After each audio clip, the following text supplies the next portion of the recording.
இன்று ஒரு சாதாரண கூட்டம் இல்ல. இவர் வந்ததுமே எல்லாம் மாற போறது.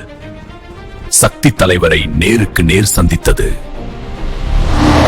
ஒரு கேள்வி எல்லாத்தையும் தீர்மானிக்கும். இந்த மக்களை நீ உண்மையாவே மாற்ற போறியா?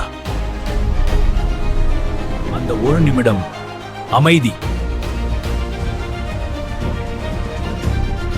மாத்திரம் நாம் மட்டும் செய்ய முடியாது, மக்களோட சேர்ந்துதான் செய்ய முடியும். அந்த பதில் ஹல்கை மாற்றியது. இந்த தலைவரை சப்போர்ட் பண்ணுங்க, இவர் உங்களோட ஒருவர்.